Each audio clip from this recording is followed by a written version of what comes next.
qual é a estratégia legal que deve ser adotado caso a pessoa queira se livrar das suas cotas, né? Então, Fabrício, a gente tem várias situações no Brasil, né? Mas geralmente elas são um ponto em comum. A pessoa chega em casa, ela lê o contrato e ela decide que caiu numa situação que não cabe para ela, não seria um bom investimento, e ela não está mais disposta a pagar aquele valor ali para ficar preso num imóvel ali por muitos anos, né?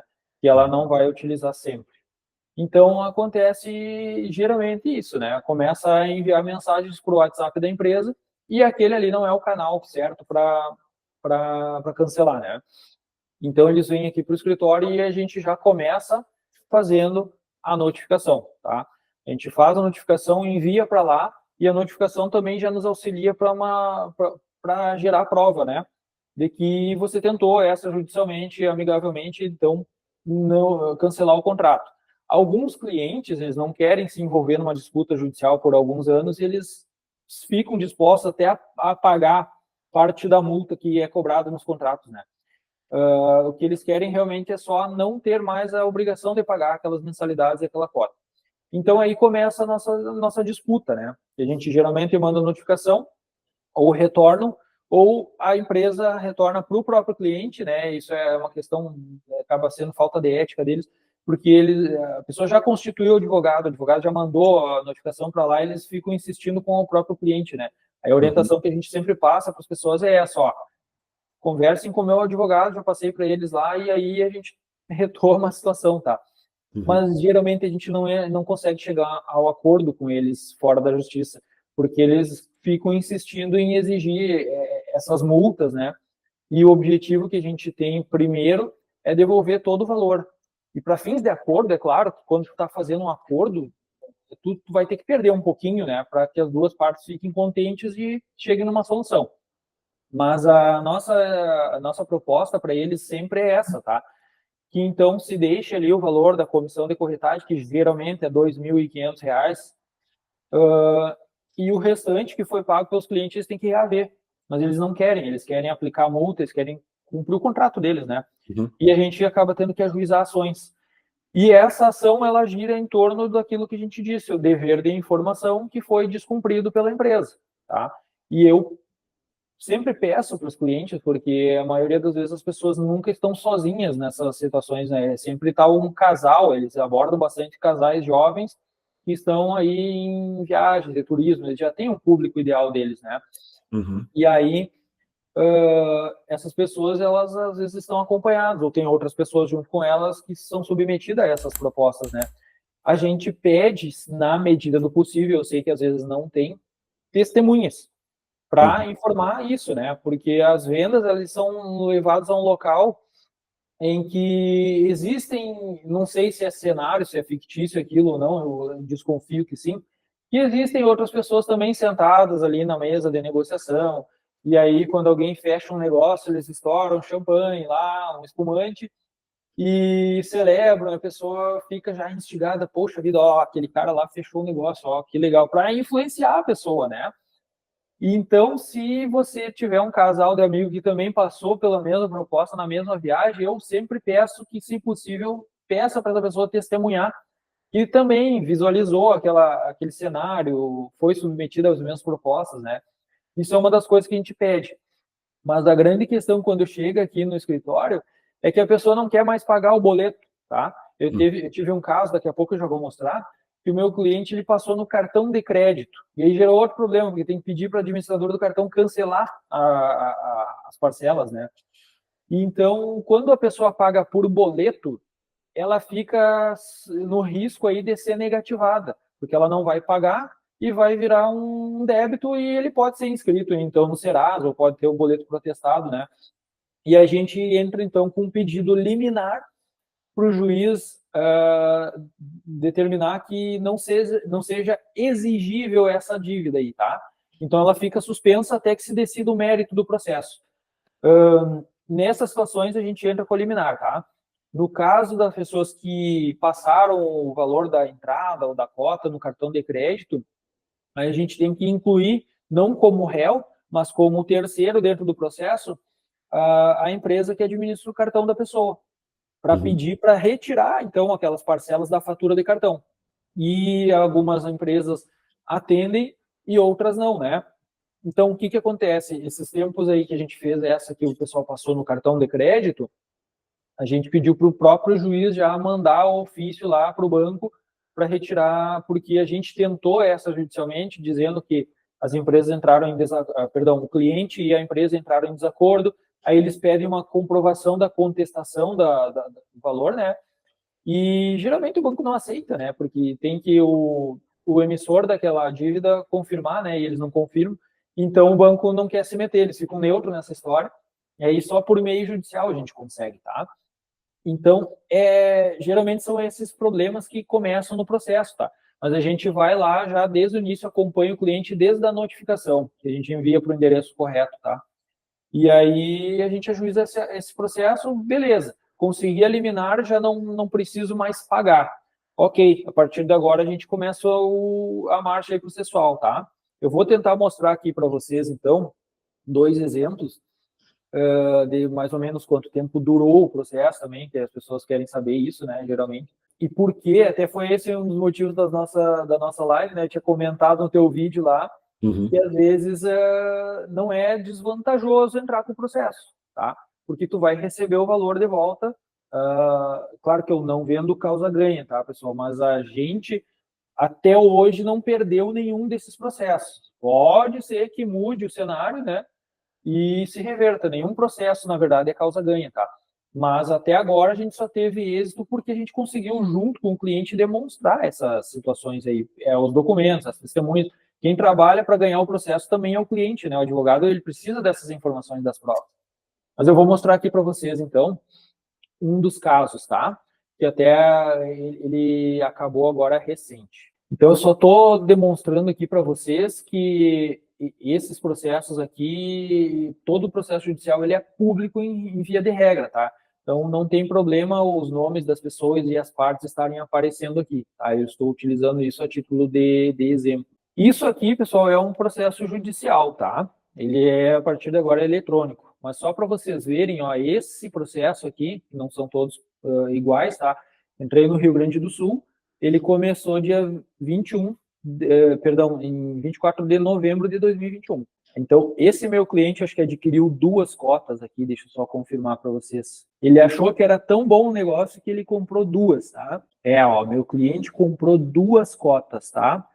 Cada uma no valor de R$ 32.000, o total desses 2 contratos foi 64 mil, sem as correções e tal, né? Ele deu uma entrada lá e começou a pagar parcelas, tá? Então, o que a gente fez? Esses clientes aqui, então, eles adquiriram 2 cotas, tá? Só estou rolando aqui o processo para mostrar para vocês quais foram os nossos pedidos em resumo. E eles pagaram para a empresa o valor de 5.470 a título de entrada, tá? Foi que até coloquei aqui, a entrada de R$ 2.585 cada uma das entradas das cotas. E justamente aquilo que a gente disse, significa a comissão de corretagem lá do vendedor.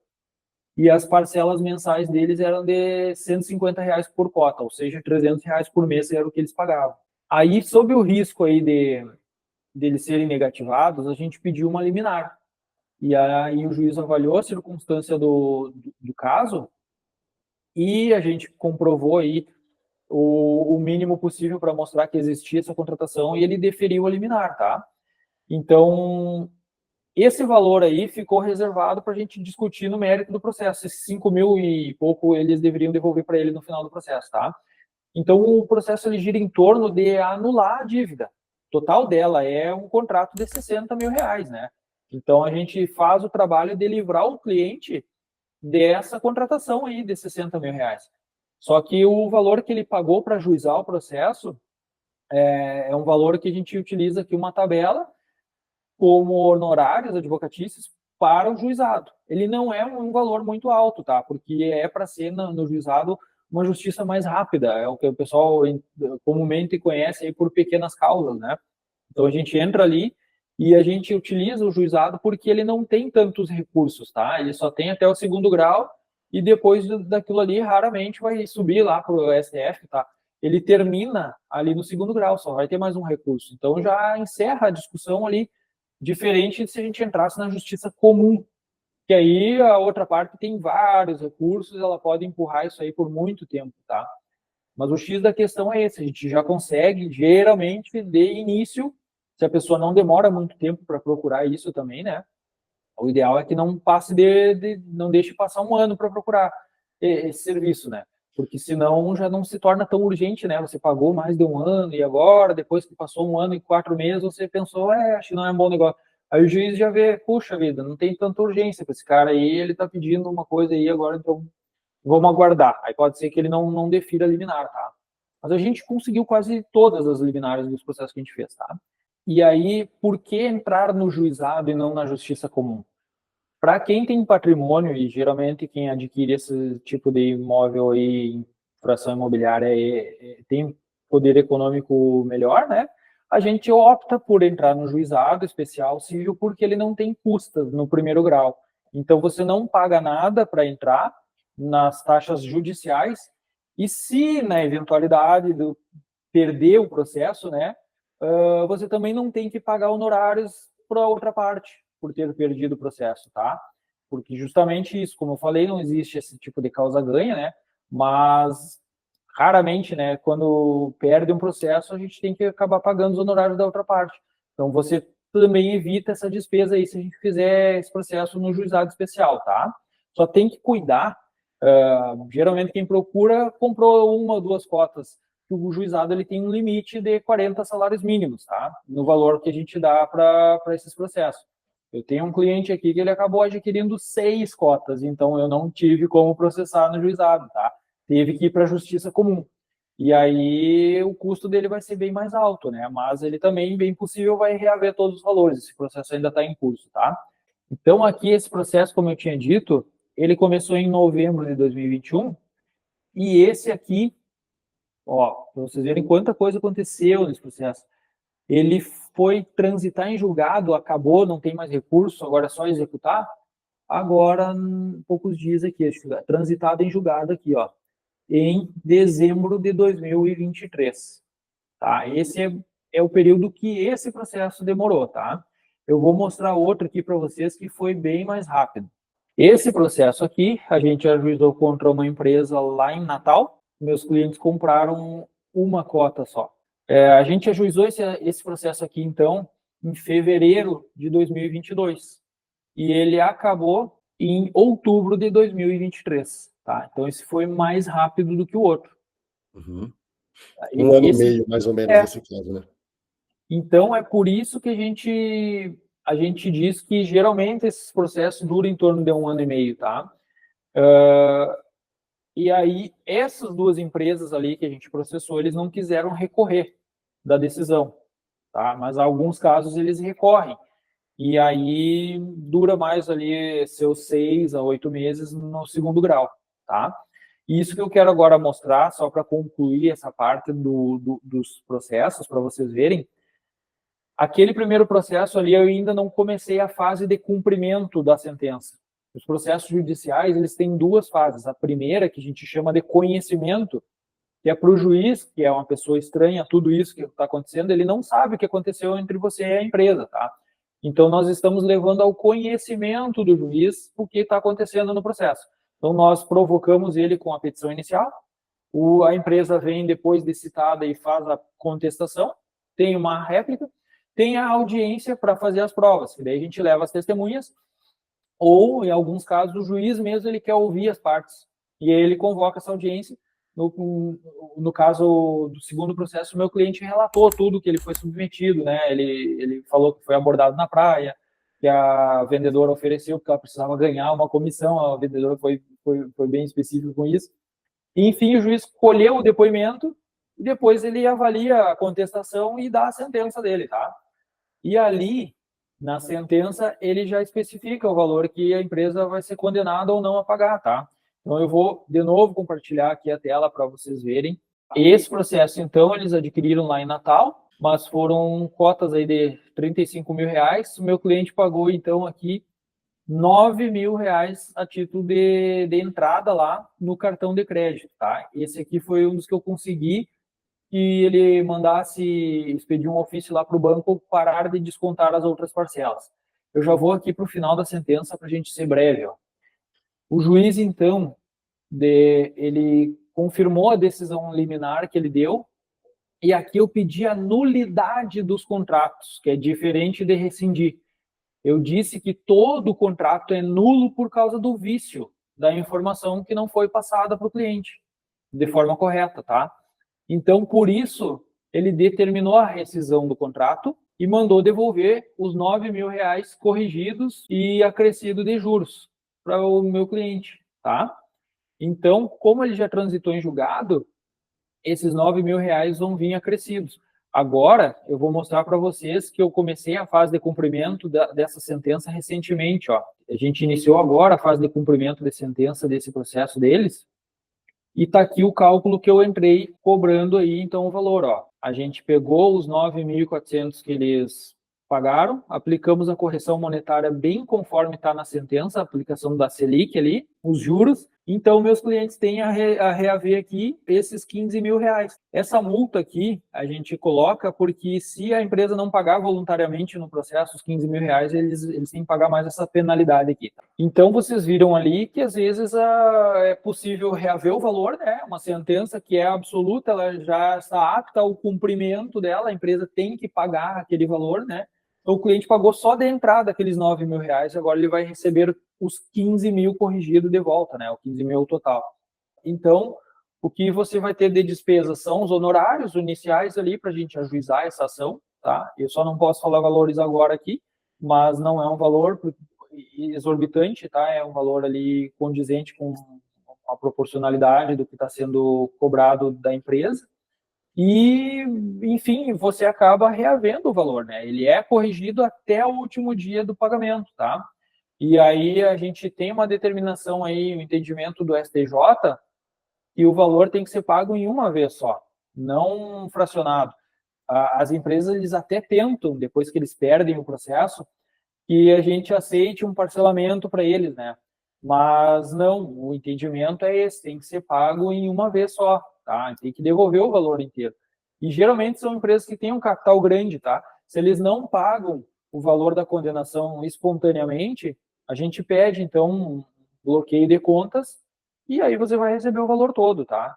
É dessa forma que a gente consegue solucionar e você se livra de um contrato aí de R$ 60.000 e ainda consegue reaver o valor corrigido, tá? Essa é a vantagem que eu exponho aí, então, de tentar reaver o seu valor por meio de um processo judicial.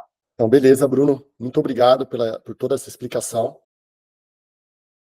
Se você tem alguma dúvida adicional relacionada a isso, manda pra gente, deixa aqui nos comentários desse vídeo. E para você que quer comprar um imóvel, mas não sabe por onde começar, nós aqui na Bragato temos uma equipe especializada para ajudar vocês nesse processo. Desde o planejamento, passando pela análise detalhada desse imóvel, até orientações extremamente importantes para você que busca um financiamento imobiliário. Só lembrando que nós não somos nem corretores de imóveis e nem uma imobiliária. Por isso, nosso trabalho é totalmente independente. Para saber um pouco mais sobre o nosso trabalho, fale com a gente através dos contatos que estão na descrição desse vídeo. Você ainda que não é inscrito no canal, faz isso agora. Deixa a sua curtida aqui para o nosso vídeo ser entregue para a gente poder ajudar o máximo de pessoas possível. E compartilhe esse vídeo também para que a gente possa cada vez mais atingir mais pessoas com esse tipo de conteúdo extremamente informativo e que ajude de verdade cada um de vocês. Muito obrigado e até o próximo vídeo.